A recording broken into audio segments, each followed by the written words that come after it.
Good afternoon, and thank you so much for coming to our book talk with Miriam Stein. I would like to introduce myself and my co-moderator. My name is Kai Terrasi, and I am from the Department of Germanics at UW. My colleague, Professor Jason Groves, has served as the lead for Transcultural Approaches to Europe series and has been the driving force behind this project. Jason and I are delighted to moderate this talk. I will introduce our wonderful speaker, and Jason will moderate the discussion later. We have many people to thank. We'd like to thank the Simpson Center for their continued support of our colloquium and for helping us to feature compelling perspectives in contemporary research and literature. Thank you to Caitlin Palo for all of her help in organizing this series. We also want to thank the Department of Germanics for their support and promotion of this talk. And we'd like to thank our other co-organizers for the series, Professor Maya Smith and Professor Rich Watts from French and Italian, and Professor Olivia Gunn from Scandinavian. Thank you for all of your contributions. And finally, thank you very much to Nick Hofstetter and to my colleague Andre Schutze from Tulane University for putting us in contact with Miriam and making her appearance here possible. The colloquium on transcultural approaches to Europe has focused on advancing conversations on world language and literature study, focusing on issues of race, identity, colonialism, and migration within a broad European context. The colloquium has featured the research and literature of prominent scholars and writers that examine the othering of racialized Europeans and ways of resisting such exclusion. In this way, Miriam Stein's reflections on identity, the sense of having traveled everywhere but belonging nowhere, and the status of outsider imposed upon her by German society and even by friends and family, set within the broader framework of the ethics and consequences of transnational adoption, is the perfect way for us to end our series for this year. Her acclaimed memoir, Berlin, Seoul, Berlin, is in equal parts poignant, humorous, poetic, informative, and deeply introspective. She speaks of her life as a German who is neither a migrant nor an Ausländer, but is treated as such because she is Asian. She describes a scene in her book at a restaurant in Stuttgart during the Carnival season. Amid the sea of adults costumed as clowns and pirates, it is Miriam, fresh from a conference and uncostumed, who is the object of the room's probing stares. Feelings of doubt, loneliness, and hopelessness serve as the impetus that finally propels her to Korea, a country in which she was hitherto not very interested. For me, this book was a joy to discover due to its depiction of the complexities embedded in the journey of learning about one's past, the subtle ways in which Miriam's German cultural identity comes to the surface, her representation of the challenges transnational adoptees face, and her unflinching look at how identities are projected onto non-white Europeans through others' biased lenses.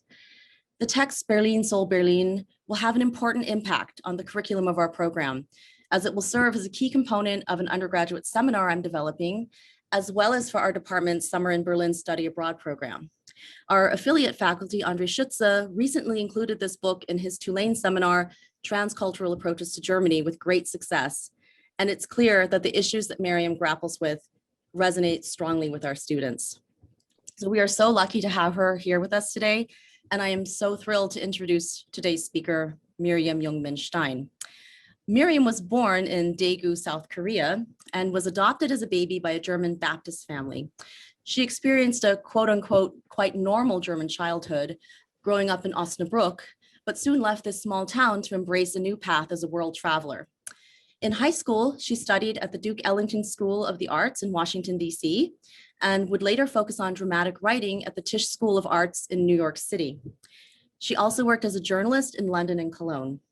She has a background in media and short form directing and has lent her expertise as a director of music, television, and advertising to various projects, working with Roman Coppola in Los Angeles on an ad campaign, and with Christoph Schlingensief as co-director for the film Kunst und Gemüse. In 2001, she moved to Berlin and settled into her career as a writer and journalist. In this capacity, she has written for Süddeutsche Zeitung and lectured at various German universities, such as the Filmhochschule Baden-Württemberg in Ludwigsburg, the Institute for Musik und Medien at the Robert Schumann Universität in Düsseldorf. She is currently the features director for Harper's Bazaar in Germany, focusing on travel and culture. Her book, Berlin, Seoul, Berlin, appeared in 2008. And in the same year, the experimental artist group, Rimini Protocol, launched a documentary theater piece based on her book, a one-woman show in which Miriam performed around the world. Real Time praised her performance and the, quote, active, imaginative mode of engagement fostered by the eclectic collection of materials that underpin this project, unquote. Her most recent book is Das Fürchten Verlernen, published by Zoorkamp. Miriam, thank you so much again for joining us today, and we are so honored to have you as part of our series. Well, thank you so much for having me. It's very exciting for me to be here with you today. It's late at night in Germany, so I already feel a bit jet lagged looking at you all in bright daylight, and I'm just really happy. So thank you to the Simpson Center. Thank you to Kai for all the kind words and the kind invitation. Thanks to Jason and Caitlin Palo for having me today. I would also like to thank Heike Spelling, who's here today with us, who has been my intellectual mentor for 20 years. So thank you for helping me out, and thanks for being here today. And there is one more thing I would like to say. I'm going to refer to South Korea, sometimes as South Korea and sometimes as Korea. I'm always referring to the Republic of Korea to South Korea. I realize that sometimes I would do that because I'm referring to the culture, not the state. So please don't be confused. We're not talking about North Korea today. And I'm also, I would like to apologize to any mispronunciation of any Korean or Turkish names that I'm gonna be naming in this lecture, because I felt like I should say this beforehand. And now I'm gonna start. I'm gonna read from a different computer. So I'm gonna be like this, and I'm gonna try to look at you as often as possible. And I'm going to start. Thank you for bearing with me. When you think about German culture, my face is probably not the first thing that comes to mind. But what does? What exactly defines contemporary German culture?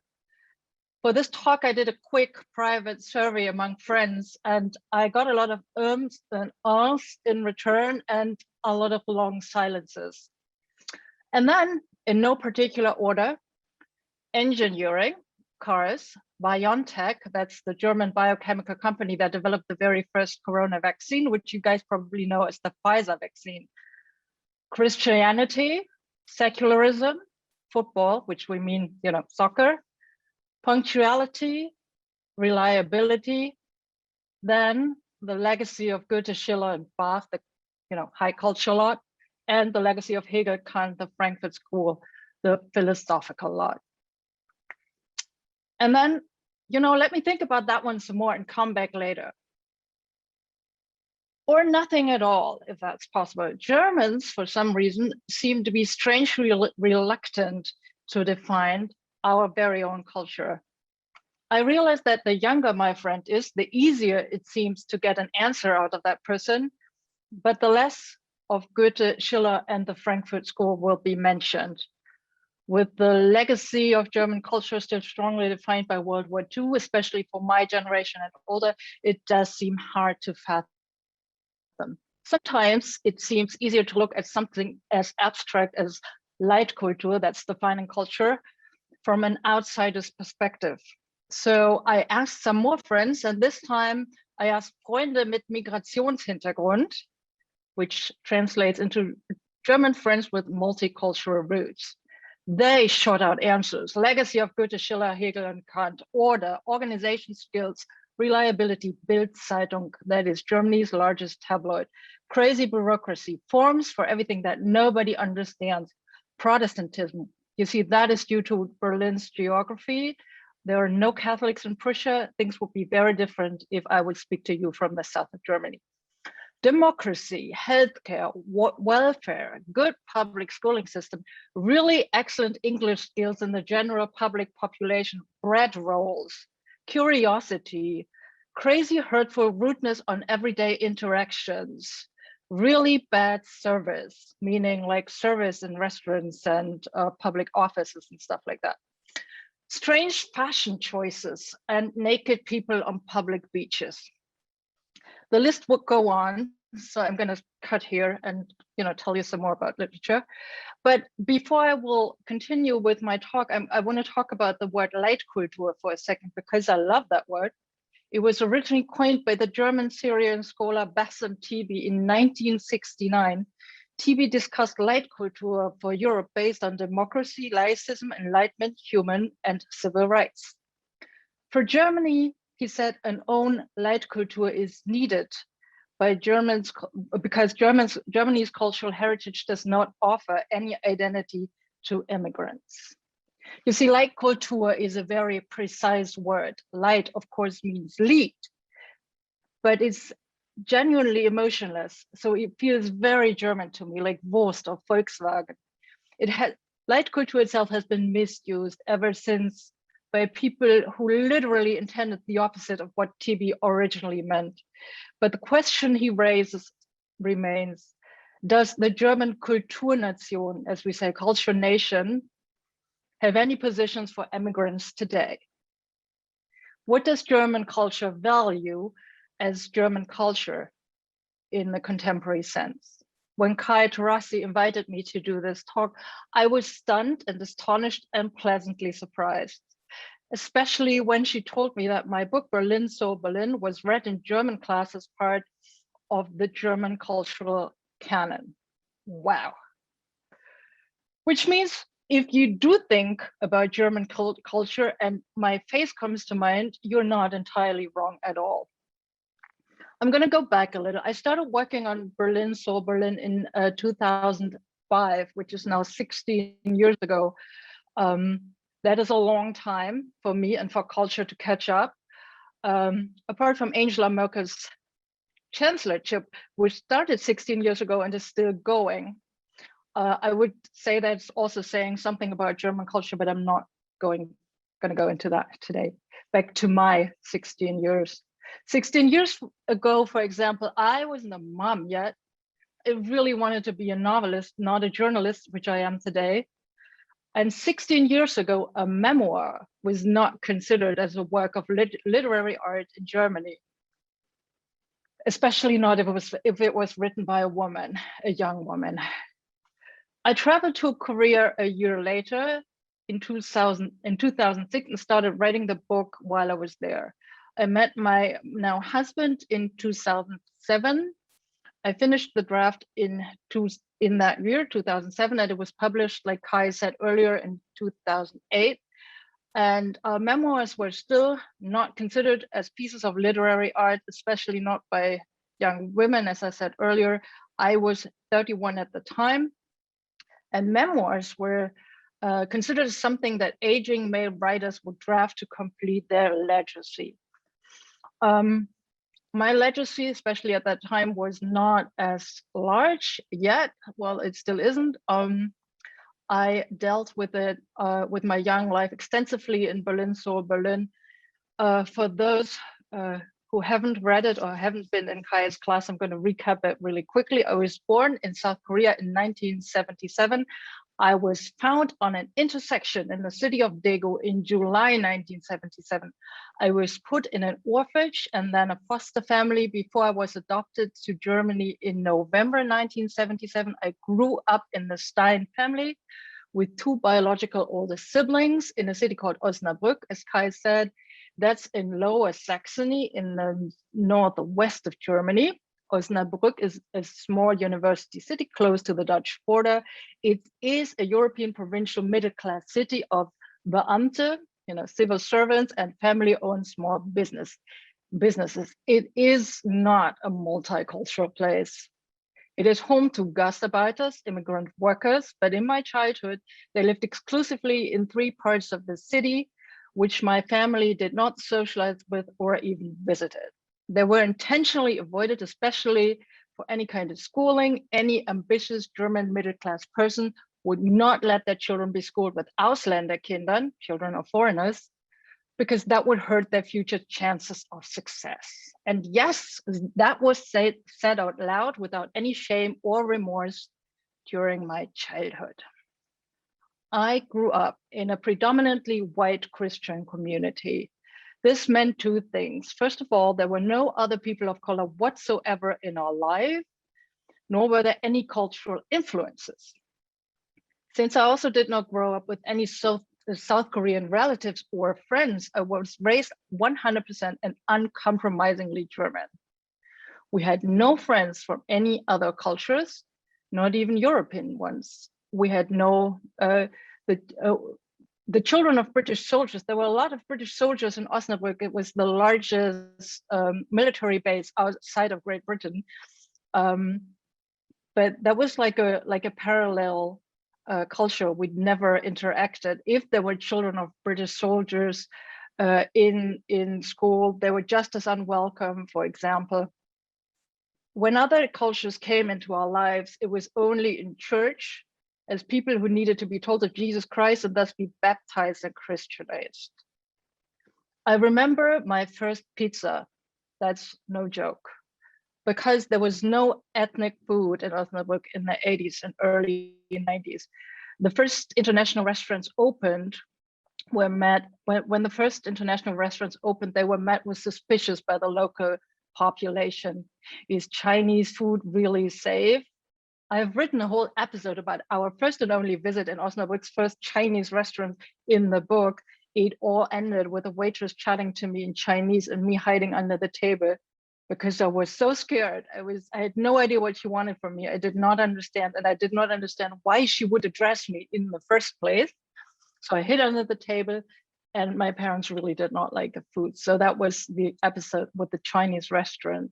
Even small pan-cultural influences such as pop music were rare in my childhood because my families were and are Baptist, and German Baptists at the time refused Anglo-Saxon pop culture as satanic cults. Seriously, I'm not making this up.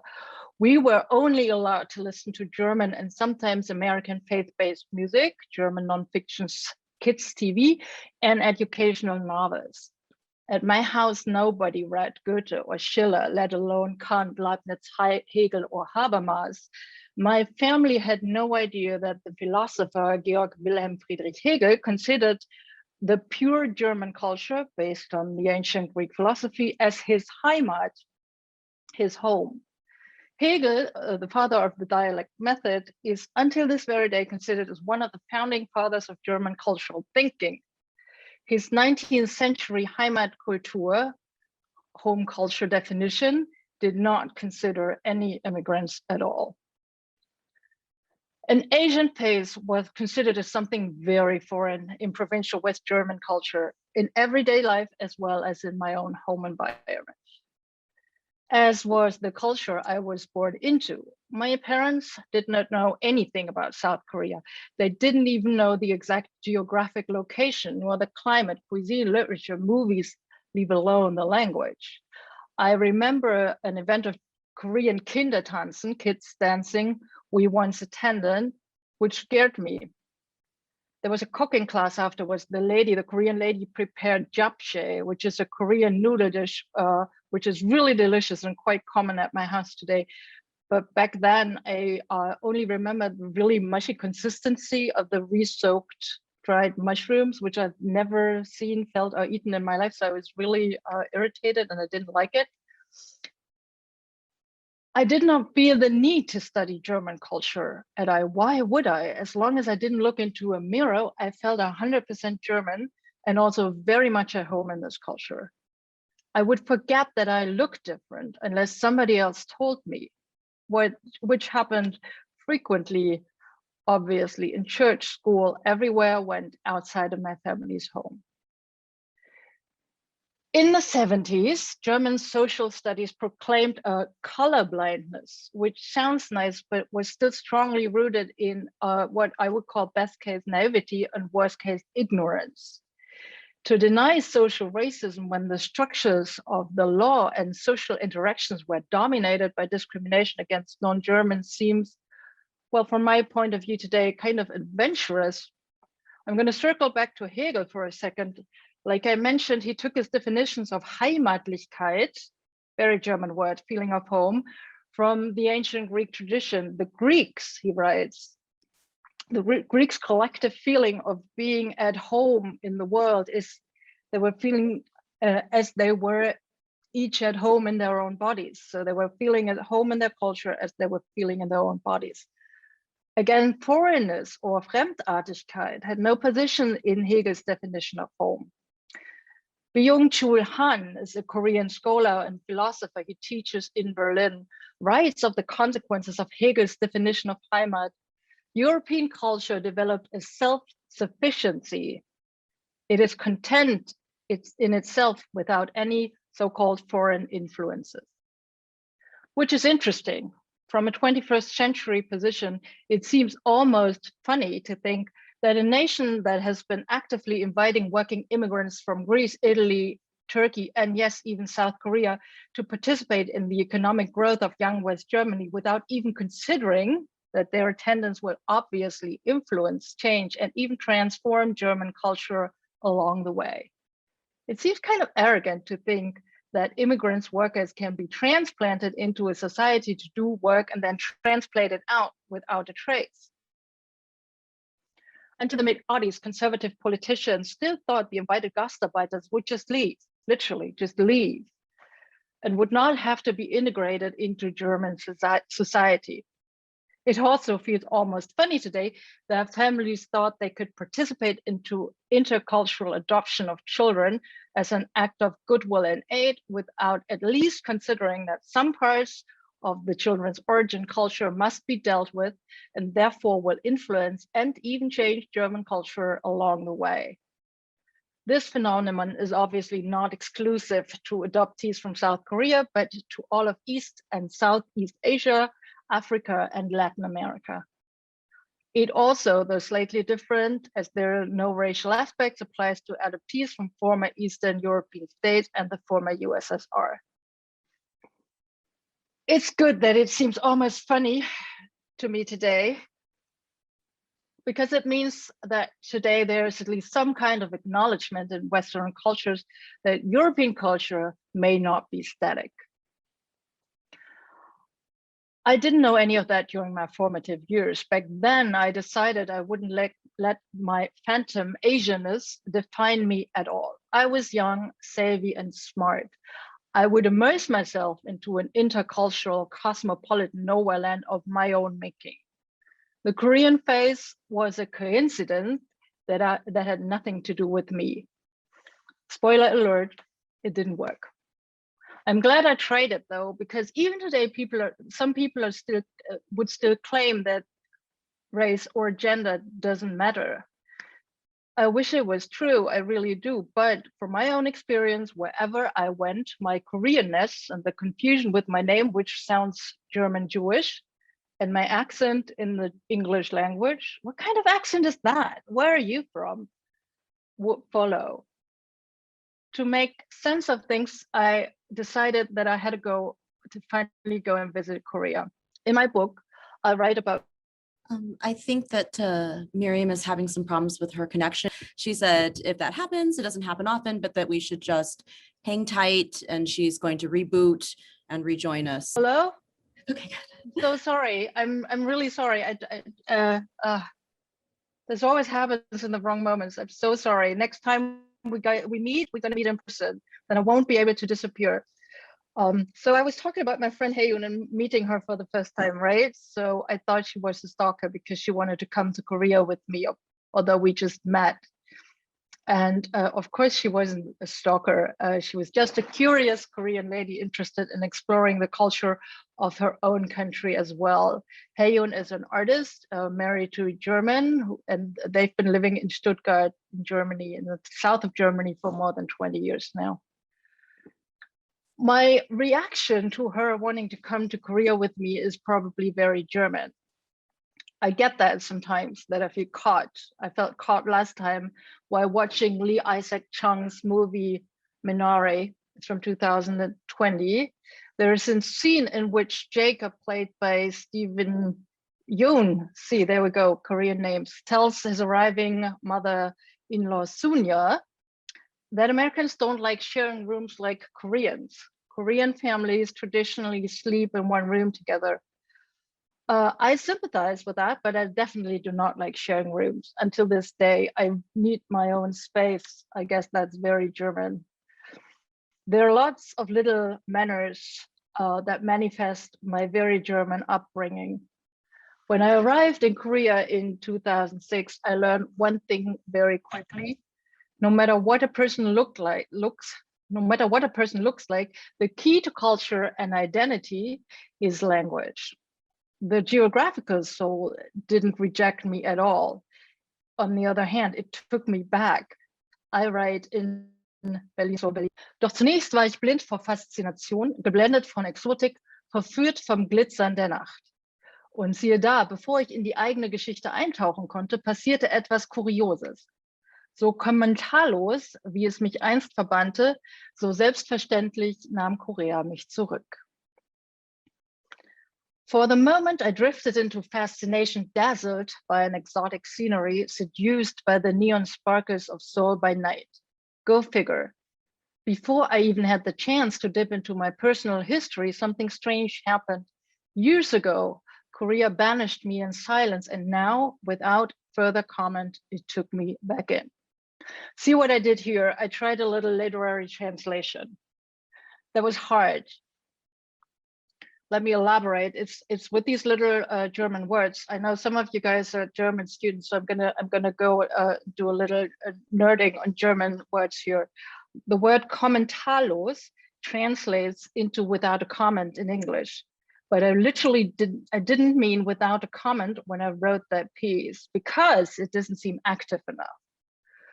Kommentarlos, as opposed to without a comment, to me is utterly German. It's precise to a point of emotional comment. It cuts life like a knife. Kommentarlos implies, for instance, don't have time for a comment or not worth a comment.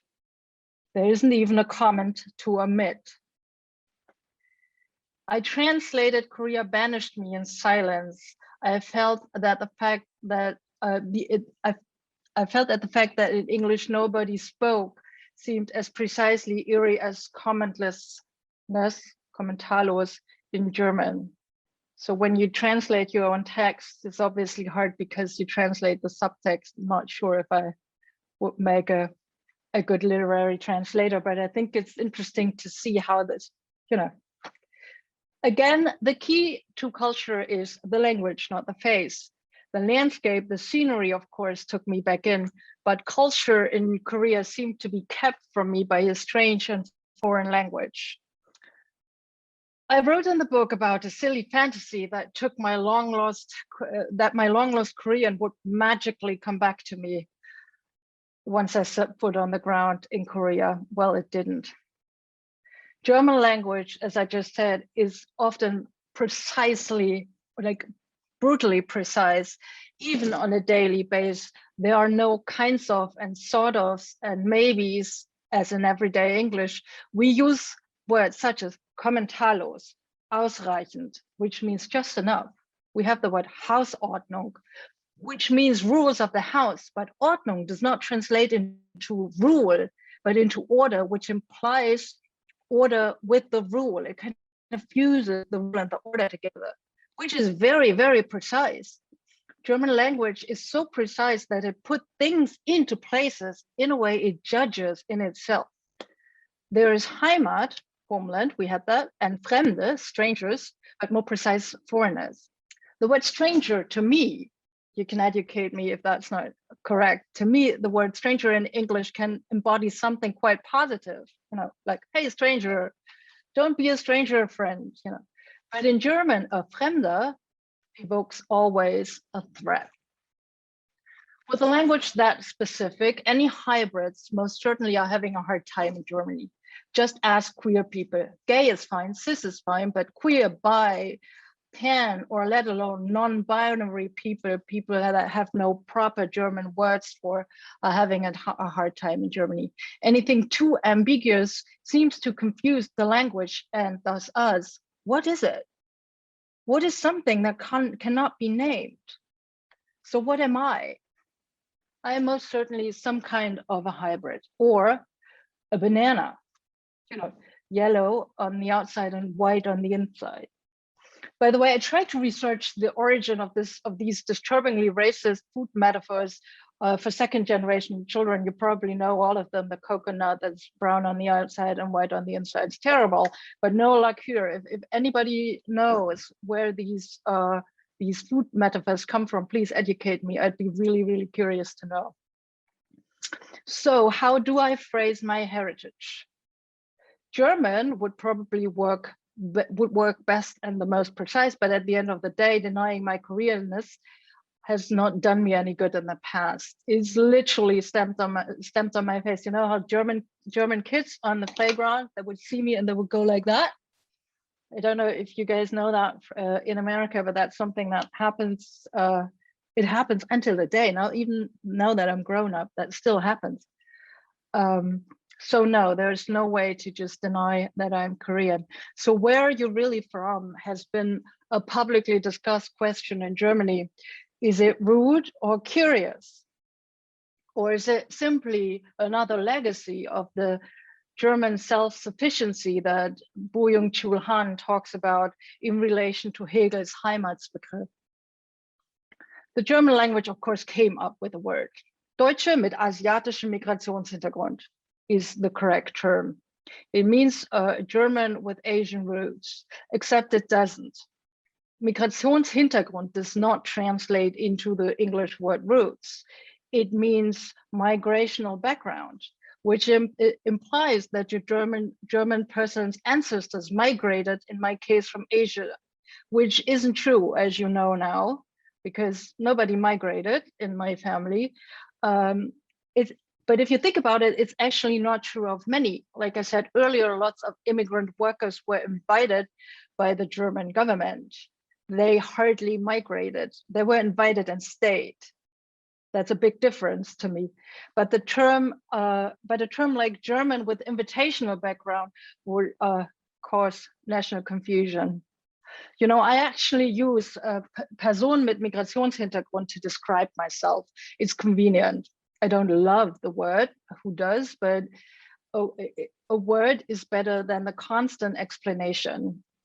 German culture, as I said earlier, has a hard time with gray zones. When I was younger, I left Germany to find some gray zones. I moved into the heartland of the gray zone, the Anglo-Saxon coastal cities. New York, London, Los Angeles seem full of gray zones. I've actually never been to Seattle. Again, educate me. I would be so curious to know what that's like in Seattle, if there's any cultural gray zones. I felt like I could easily be a Korean German in London. I met a Londoner named Shushma. She was an Indian, Pakistani, British girl. In New Yorker named Injudeka, was actually from DC and descended from the Zulu nation, and an Angelino named Soledad, who was born in Ecuador, raised in Salvador and Brazil, and is now a resident of East LA. Speaking of East LA, there's a guy named Emre. He's a Turkish guy who lives in Silver Lake. He runs a carpentry business and is married to a German PR lady. They have a Turkish, German, American daughter. Miriam, the German Korean with the Jewish name, didn't seem that much of a hybrid in the gray zones of these places. You know, there are Korean tacos, there are chicken pies with curry leaves, and there are California burritos at Bahia Fresh. Of course, European culture is also a hybrid culture in itself. It has Greek roots and cultural and Roman and political, structural, Middle Eastern and religious roots. Now, in the 21st century, it's just as mixed up as the so-called legend of the American melting pot. Look at the second generation of Turkish and Greek Germans, the Arabic Germans, the so-called refugees, the vast expert scene, the international companies setting up shop in Germany, Netflix, even if you think about it, transforms German culture. Culture, from my experience, isn't, won't, and can't be static. Question is, can it be static inside of a person? In Seoul in 2006, I stayed at a guest house that provided subsidized housing for returning adoptees in Seoul. The pastor who runs the Ko-Root guest house in Seoul believes that one's culture is already shaped during pregnancy. He quoted back in 2006 the Swiss psychoanalyst C.G. Jung. Laut dem Psychologen C.G. Young nehmen die Kinder bereits im Mutterleib Kultur auf, durch Sprache, Essen, Gepflogenheiten. Die Auslandsadoption ist eine unnatürliche Einmischung in die natürliche Entwicklung des Kindes. Jungen haben es besonders schwer. Sie fühlen sich in den annehmenden Ländern isoliert und in ihrer Maskulinität beschnitten. Sie finden keine Freundin. According to the psychologist C.G. Young, children absorb culture in the womb through language, food, and practices. Intercultural adoption is an unnatural interference into the development of the child, especially for boys. They feel isolated in the adopted countries and circumcised in their masculinity. They can't find girlfriends. Until the day the pastor and his wife have hosted over 300 returning adoptees at their house in Seoul, he has heard literally hundreds of stories. He is an activist for domestic adaptation, which is stigmatized in Korea due to the Confucian tradition of the clear bloodline. It remains a difficult subject even as of today. This is an excerpt from an article on the Ground Truth Project. It's from 2018, a piece about a baby box in a church in Seoul. A 2012 law pushed through by international Korean adoptees who wanted to find their biological parents has had unexpected consequences for Korean single mothers. The law mandates that birth mothers listed their babies in their family registers in order for them to be eligible for international adoption. But registering their babies in these public databases would out the mothers as unwed, the equivalent of wearing a scarlet letter. To avoid being discovered, more single mothers are returning to the Juran Church baby box. According to the meticulous records kept by the church from 2009 and 2012, an average of 3 babies were found in the box per month. Following the enactment of the birth registration law in 2012 to today, the average has jumped to 25 to 30 babies a month. That's the adoptees, created this law to address the desires of adoptees to come back and find their roots. It did not have ill intention, said Steve Morrison, a Korean adoptee himself, who started a mission to promote adoption in Korea. It just backfired very severely. And who got hurt? Children. Non-registered babies are not eligible for international adoption in South Korea. According to the Holt Agency, which is South Korea's largest adoption agency that also brought me to Germany, according to the Holt Agency, domestic adoptions make only 4% of the country's overall adoption rates in 2018. The Confucian found that South Korean culture makes it difficult for children being born out of wedlock to be accepted into society. It makes it hard for single mothers to provide, and it makes it hard to openly give up the children for adoption. The aforementioned law fought through by the adoptees makes it even impossible for single mothers to give birth anonymously in hospitals. Ancestry and bloodline continues to be a defining part of Korean society. Orphans are still stigmatized in Korean life. In my book, I met an orphan, an adult orphan named In-chul, a young Korean man who grew up in a Korean orphanage. He told me, and Hye-YoonJung, he fantasized about being adopted by a beautiful white lady, like the returning adoptees he's seen on TV. So why did adoptees rally for a law that seemed to help nobody? Because life as an adoptee wasn't as dreamlike as In-chul imagined it to be. Conflicts are frequent, and the international avoidance of the subject borders on neglect. When I researched the numbers of Korean international adoptions for Seoul, Berlin, I was astonished. About 200,000 children were adopted out of Korea only from 1953 to 2005, predominantly into the United States, over 100,000, France, over 11,000, and Sweden, over 9,000 children. Germany received about 2,300 children. Most of these kids, especially those born before 1980, have no records of relatives' birth dates or any information about their lives before the adoption. It seems like our personal identity in our birth country has been annihilated and left to adoptive family myth and white lies. The narrative that our lives would be better in a rich Western country has been given to us instead of a birth certificate. The blank space gave room to speculations and negotiations, put adoptees into a position of thankfulness, although none of us have actively asked to be helped or saved. The celebrities who have publicly adopted, such as Madonna, Angelina Jolie, or Maya Farrow, have fed this narrative, the white savior who plucked children of color out of their misery. The mixed cultural family as a symbol against cultural bias. These stories have been given more faith and more belief than many accounts of grown-up adoptees struggling with the consequences of intercultural adoption. Celeste Ng's novel and subsequent TV adaptation of Little Fires Everywhere was one of the few mainstream stories that allowed a slightly different position, that plucking a child out of their cultural surroundings without their consent can have serious consequences on their well-being.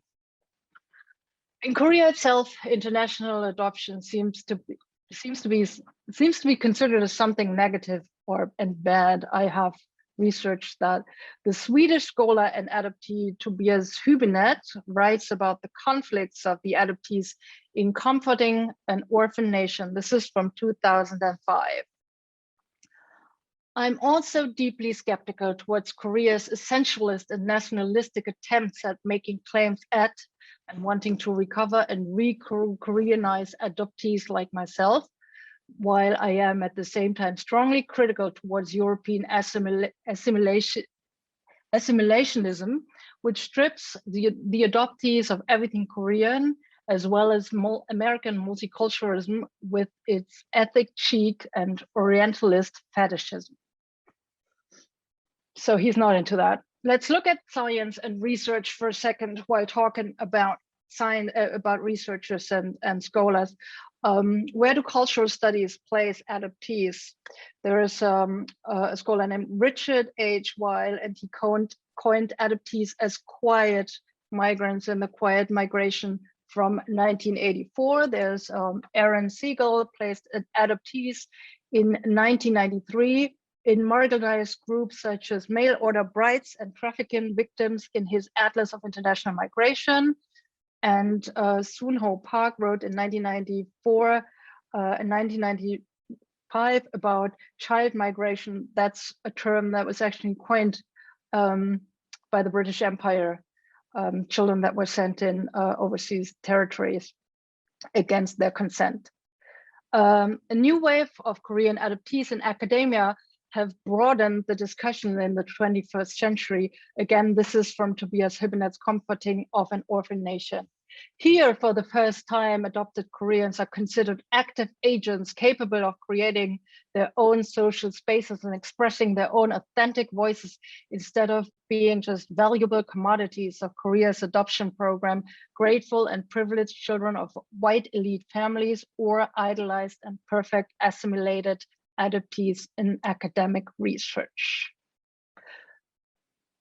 The adoptees I encountered at Kourud in Seoul were telling stories of deep displacement, the resentment and shame they feel in the mother country, the urge to assimilate in Europe or being fetishized in US culture, as Hübinette writes, seemed omnipresent. Confusion seemed to be the major emotion, the desperate need to belong somewhere. But I suppose, to Hübinette, they were desperate to belong in Korea. They really wanted to belong to South Korea. They wanted to be renationalized, as he writes. They wanted to fit in. But none of us did. Even superficially, we were all just as alien in Seoul as in the adoptive countries. Ich schätze, this is from Seoul, Berlin, Seoul, sorry. Ich schätze, jeder aufmerksame Koreaner hätte anhand ihrer Erscheinung erkennen können, dass sie, Victoria, nicht in Korea lebte. Fast schien es, als habe sich die deutsche Kultur in ihrer Kleidung und ihren Gewohnheiten manifestiert, so ganz wie Korea in ihren Gesichtszügen. I guess every sensitive Korean person could have guessed from her appearance that Victoria, the Korean adoptee I met, wasn't a native Korean. It almost seems as if the German culture had manifested itself in her clothes as much as her Koreanness in the shape of her face, nose, and eyes. I have been working at a fashion magazine for almost a decade now. During these years, I became quite fluent in analyzing fashion as an expression of culture and language. It might not be a coincidence that contemporary South Korea fashion became a driving force in international fashion avant-garde. Solites are painfully fashionable. Their entire appearance is composed from shoes to clothes to the hairstyle. Even the faces are often surgically altered to appear more beautiful, more perfect. Back in 2006, I remember feeling like a farmer's girl compared to these beautiful Korean women. The weird thing was that before I went to Korea, I never knew that Korean women could be that beautiful. Because German culture did not integrate immigration, obvious things like going to the hairdressers, fitting clothes and makeup were close to impossible to get in Osnabrück when I grew up. I was told my hair wasn't cuttable, my clothing size unfittable, and makeup never matched my skin type. Imagine my excitement about finding the right shade of foundation in a department store in Seoul. Even greater excitement I still feel today when I look at makeup counters. They feature all shades. This is another small, maybe inane sign that culture can expand and include.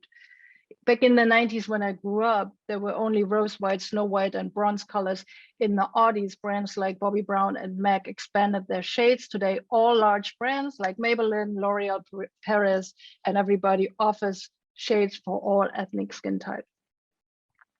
Maybe you noticed, I went from hard cultural research to fashion and cosmetics. That's because I believe that market dynamics utterly influence and change culture, not enlightenment change L'Oreal Paris' mind. It was the consumer's investment. The market discovered the economic potential in both migrant people with spending money as well as so-called emerging countries' consumerism. Japan's, Korea's, and especially China's hunger for fashion has transformed campaigns and catwalk castings. And this has just happened within the last 2 years. These days, it's hard to launch a fashion campaign without Asian participation. Same goes for entertainment. The East Asian markets are so crucial to Hollywood or Netflix grosses that Asian talent is being included in mainstream movies. For instance, the upcoming movie, The Eternals from the Marvel Cinematic Universe is directed by Chinese director and Oscar winner Chloe Zhao, and it stars the British Asian model and actress Gemma Chan. And of course, Parasite won the Oscar for the Best Picture at the first non-English speaking movie in history last year. And today, Korean daily soaps are doing really well on Netflix Germany. Korean culture in general has exploded. There's K-pop, gamers, fashion, TV shows, beauty products. They've been booming all around the world. Young people idolize and glamorize Korean stars, study Korean language, enjoy Korean food. There's a show called The Masked Singer. I don't know if you guys know that. It's a South Korean competition program, like a music competition program, and it is insanely popular in Germany. Germans flip out about it. My Japanese stylist in Berlin told me the other day that all women in Japan want to look Korean these days.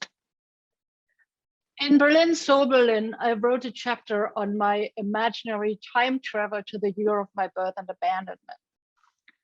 These days, I fantasize about time traveling back to my formative years to have my 11, 12, 13-year-old self listen to some Blackpink, listen to some BTS, watch Parasite and A Tale of Two Sisters, see Hye-YoonJung win an Oscar, and buy some Korean sheet masks that my beauty colleagues rave about. Eat some amazing bibimbap at many of the great Korean restaurants in Berlin. Yes, I know, to my 12 or 13-year-old self, the Korean beauty ideal would be insane, but at least I could have imagined that I might grow into something that's accepted or even desired. To me personally, that is culture too. It adds to the social agreement, to the power dynamics within. The guardians of German culture and state departments, publicly funded theaters, galleries, museums, and other public institutions are still having a hard time accepting commercial arts as serious cultural change. There's still a harsh line between what we call U and E, Unterhaltung, entertainment, and ernste Kunst, serious art. Entertainment is what's considered as vulgar and superficial, as commercial and mainstream, such as pop music, entertainment, movies, and TV shows, in literature that thrillers, memoirs, and graphic novels. Serious culture means literature, theater, visual arts, classical music, and philosophy, almost exclusively state-funded in Germany. You know, I love public-funded arts as much as the next person.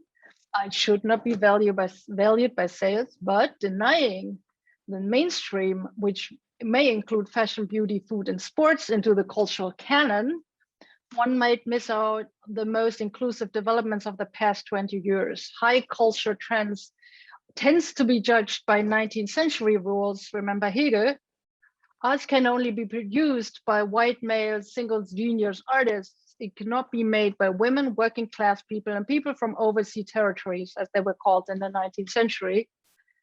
Today, we would say anywhere but Europe. Because of this bias, state-funded art has predominantly produced by, well, white male artists from the upper middle class. Popular culture, on the other hand, has included women and people of color as long as it's sold, which I acknowledge that did not give them any more rights, which is changing now, but at least there has been some representation. The German national soccer team has been a more realistic mirror of the pluralistic contemporary German society than the arts for a long time. German pop music has represented Turkish, German, and Afro-German artists. There have been popular TV shows with German, Turkish contents. But look for non-white German writers before 2000 and you will have a really hard time. Emine Sevgi Özdamar is one exception, a Turkish-German writer and theater maker. Özdamar was born in 1946 in Turkey, and she grew up in a Turkish theater family. She went to drama school in Istanbul and first came to West Berlin in 1976. She worked as an assistant director at Volksbühne in East Berlin and published numerous works in German. Her novels were called Gastarbeiterfiction in Germany until her autobiographical work Das Leben ist eine Karawanserei won prestigious awards, was translated into English, Life is a Karawanserei, and is currently on the 1001 books you should read before you die list. She has been accepted into the Deutsche Akademie für Sprache und Dichtung, that's the German Academy for Language and Lyric, in 2007. There are a couple of important German writers of Eastern European and Russian descent, most importantly, Nobel Prize laureate Herta Müller, who fled the Romanian dictatorship, as well as the excellent Bosnian German writer Sasha Stasnicic, who won the German Book Award in 2019. I am particularly fond of the multi-award winning young German Turkish writer Denise Ode. Ode's debut novel is grippingly sad. Her narrator in her moving novel Streulicht also experiences the otherness only implied by others. Her Turkish mother even refuses to talk to her daughter in Turkish because she is German, all normal, Deutsche, ganz normal. The mother's experiment fails utterly. Because of the narrative of the normalness, the narrator cannot handle the experienced discrimination because her caregiver hasn't provided her with any tools that could help her with. Ode said in an interview with Deutschlandfunk, the German public radio. This is such an interesting notion to me. It is the strongest literary picture of what Hübinette called the European assimilation, or what I have experienced as colorblindness. If you act according to the normalness, you are helpless once you face racism. Her statement is also another great example of the German language Bezugsperson, she said in the original interview, which I personally translated here into caregiver. That's another example of German preciseness, because it's almost impossible to translate a reference person or an attachment figure, Lingui says, of Bezugsperson, whereas Denise Ode refers to parents and teachers, a person her narrator is in relation to. Positions like Ode's are of incredible value for the German canon. It fills me with immense joy and pride to be included in this canon within this class. It is still a new feeling to me, as much as it is to writers like Denise Ode or the excellent German writer Jackie Tomme, whose novel Brüder Brothers is about the Afro-German diaspora in the former GDR. I love her. Please look her up if you read German. Brüder by Jackie Tomme. In Seoul, Berlin, Seoul, I meditate about Germany from the distance in Korea, about the quietness, the freedom, the emancipation that I missed in South Korea. But what I really missed the most was being able to immerse myself by language. Circling back to the key to culture being language, having been able to speak and read English brought me closer to American and British culture than being able to speak and read English has brought me closer to American and British culture than my Korean genes has brought me to Korea. Am I in the end more American and Korean because I speak the language, because I lived in the US, because in my formative years, the US seemed like a multicultural paradise where I always dreamt I belonged to. One thing that I kept in my heart from my time in Korea is that I belong to urban culture. I love the experience of cities being a face in the sea of people to disappear in this sea of people. Even today, as the corona pandemic threatens city life, I will stay a defender of the urban public space. Berlin, So Berlin can be read, I think, as a love letter to 21st century urban life. From the loneliness in the Love Hotel to the noisy, crowded streets of Myeongdong district, to the family life in modern high-rises, I found solace in Seoul's topography as much as in Berlin, London, New York, or even in a very different way in places like downtown or East Los Angeles. And I'd be so curious about Seattle. Please tell me about Seattle. What does it feel to walk around Seattle or riding the subway? What about New Orleans? I need to know everything. What happened to the urban utopia in the wake of demonstration or even riots in the past years? You might want to tell me about that as well.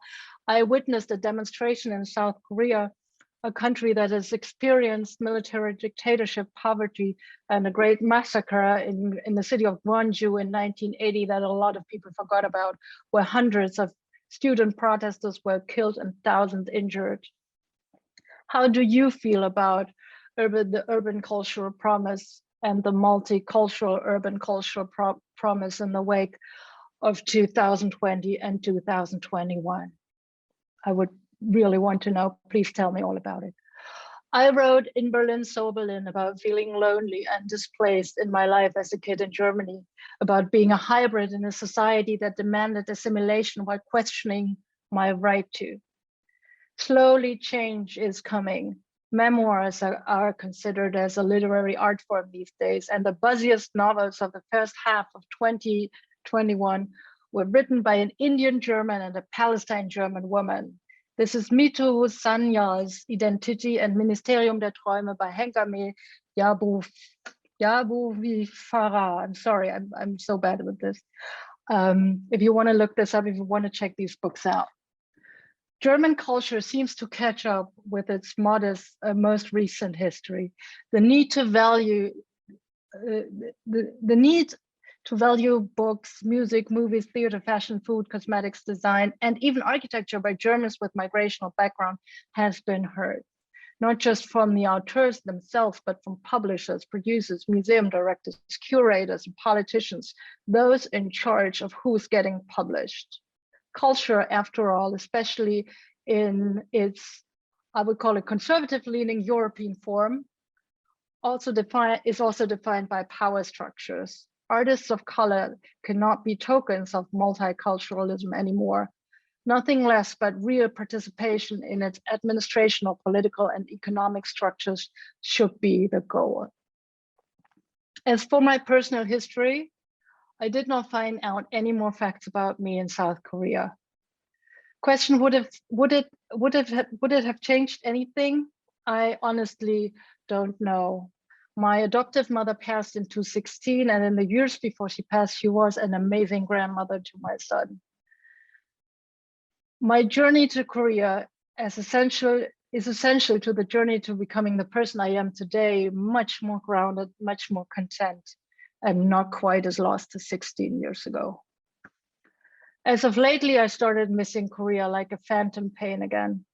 A Korean mother to show me what it's like to age in an Asian body, what it's like to be of older age as a Korean person. I will take my family to Seoul next spring. My son will see this part himself during his formative years. So in a way, I do take my time traveling trip as well with him through his eyes. My son has never questioned him being German. He loves East Asian pop culture, mangas, food, and K-pop. He loves bubble waffles, gimbap, and Japanese pancakes. His awareness, his hunger for a culture broader than just German is already strong. If you would tell him that true German culture would only be produced by a rule of a canon made in the early 19th century, he would quite literally laugh at you.